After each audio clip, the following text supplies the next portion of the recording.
Neste vídeo, iremos falar sobre fatores abióticos que interferem na cultura da soja. Mas antes, precisamos conhecer um pouco da história da soja. A soja, cujo nome científico é Glycine max, é uma planta originária da China, pertencente à família Fabaceae, leguminosas. No Brasil, é um dos grãos mais plantados, apresentando 45% de teor de proteína, 18% a 20% de óleo e 79% de farelo. Apresenta, assim, importância na produção alimentícia, como matéria-prima para a produção de leite de soja, carne de soja, tofu, doces, óleo de soja, farinhas, rações para animais, etc. Também está presente nos processos químicos de fabricação de cosméticos, sabão e na produção de biodiesel. Agora que compreendemos um pouco sobre a soja, é importante esclarecer que os fatores bióticos e abióticos interagem de modo a formar o que chamamos de ecossistema. Os bióticos correspondem aos seres vivos, incluindo desde indivíduos microscópicos a seres macroscópicos. Já os abióticos são componentes não vivos de um ambiente, sendo estes físicos ou químicos. Mas como os fatores abióticos interferem na cultura da soja? São diversos os fatores abióticos pelos quais as lavouras de soja são expostas durante todas as safras, ano após ano. Entre os principais fatores causadores de estresse abióticos estão as oscilações bruscas de temperatura, o déficit hídrico, a qualidade da radiação solar, a duração do fotoperíodo e a deficiência de nutrientes, além da presença de elementos tóxicos, entre outros. A temperatura do solo e do ar são fatores importantes no desenvolvimento da soja. Temperaturas do solo abaixo de 20 graus Celsius comprometem a germinação e emergência das plântulas.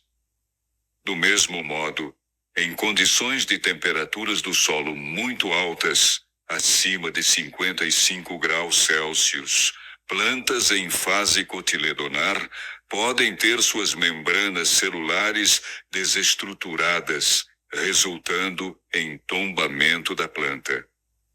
A condição ótima de temperatura para o crescimento da soja está entre 20 e 30 graus Celsius, pois, nesta faixa, a taxa de respiração é menor, resultando em maior absorção em gás carbônico.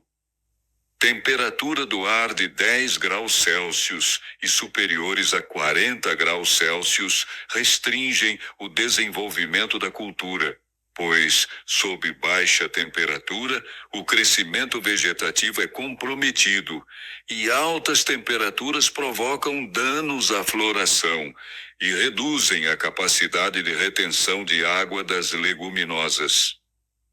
A soja é uma cultura muito exigente em água, necessitando de 450 a 800 milímetros de água durante todo o seu ciclo, com média 620 milímetros de água para a cultura, sendo este volume dependente da duração do seu ciclo. A disponibilidade de água é importante, principalmente para a obtenção de uma boa uniformidade na população de plantas. A semente de soja necessita absorver no mínimo 50% de seu peso em água para assegurar boa germinação. Nessa fase, o conteúdo de água no solo não deve exceder a 85% do total máximo de água disponível e nem ser inferior a 50%. A necessidade de água na cultura da soja vai aumentando com o desenvolvimento da planta, atingindo o máximo durante a floração e enchimento de grãos, 7 a 8 milímetros por dia, decrescendo após esse período. Déficits hídricos expressivos durante a floração e o enchimento de grãos provocam alterações fisiológicas na planta, como o fechamento estomático e o enrolamento de folhas e, como consequência, causam a queda prematura de folhas e de flores e abortamento de vagens, resultando, por fim, em redução do rendimento de grãos. A soja é considerada uma planta de dias curtos e a radiação solar é um dos parâmetros de extrema importância na planta. O sol é a fonte de energia luminosa para a fotossíntese. Também fornece sinais ambientais para uma gama de processos fisiológicos da soja, processo através do qual as plantas produzem ATP para a manutenção do metabolismo. Nesse contexto, além da intensidade da radiação, a duração e a qualidade do espectro luminoso são determinantes de respostas morfológicas e fenotípicas marcantes, tais como estatura da planta, indução ao florescimento e ontogenia. A eficiência do uso da radiação pela soja aumenta de maneira gradual até as fases R1 e R2, quando a área foliar se aproxima do valor máximo. Nestas fases, a soja chega a acumular 1,2 gramas de matéria seca por megajoule de radiação fotossinteticamente ativa interceptada pelo dossel. No entanto, deste ponto em diante, inicia-se o processo de autossombreamento das folhas inferiores. Este sombreamento é inevitável com o crescimento das plantas e, dependendo da intensidade, não chega a comprometer o desenvolvimento. O comprimento dos dias, ou fotoperíodo, tem influência direta sobre o ciclo da soja, que começa a responder a este estímulo após a emissão da segunda folha verdadeira. O florescimento só ocorre em condições de fotoperíodo inferiores ao fotoperíodo crítico, que é em torno de 13 e 14 horas para a maioria das cultivares brasileiras.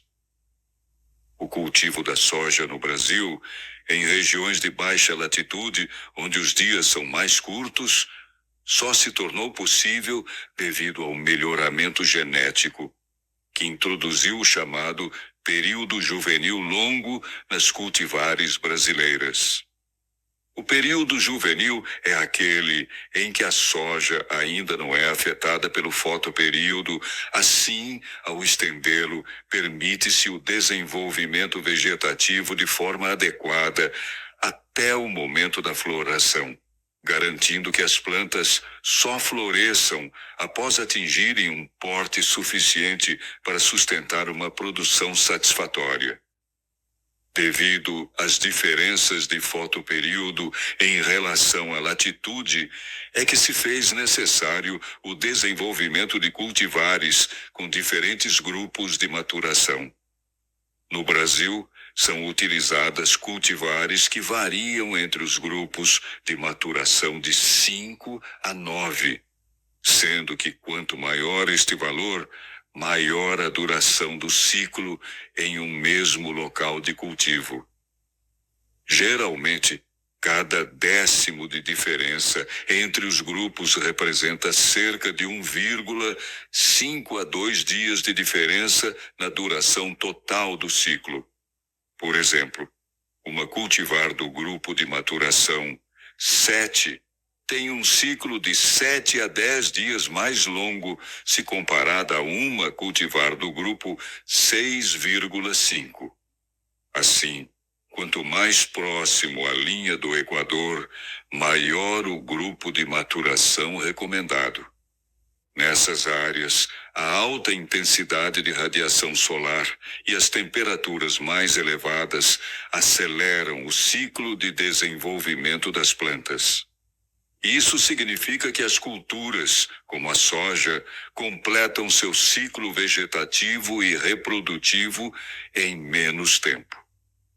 Deficiências de nutrientes na cultura da soja podem surgir devido à baixa disponibilidade dos mesmos no solo, devido a um manejo inadequado do solo do ponto de vista químico ou devido a condições climáticas adversas.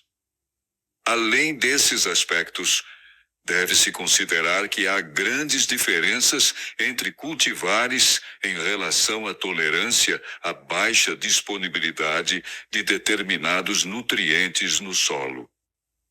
A toxicidade causada por cátions metálicos, principalmente por alumínio e por manganês, está fortemente ligada ao grau de acidez dos solos e também é maior ou menor, dependendo da cultivar de soja. No entanto, a deficiência de determinado nutriente ou a toxicidade causada por alumínio ou manganês não matam as plantas, mas reduzem o potencial produtivo da cultivar. Assim, é importante saber reconhecer no campo os sintomas que surgem durante o desenvolvimento da soja, pois a solução de qualquer problema depende de um diagnóstico correto. O estresse abiótico é um fator determinante na produtividade da soja, afetando sua germinação, desenvolvimento e rendimento.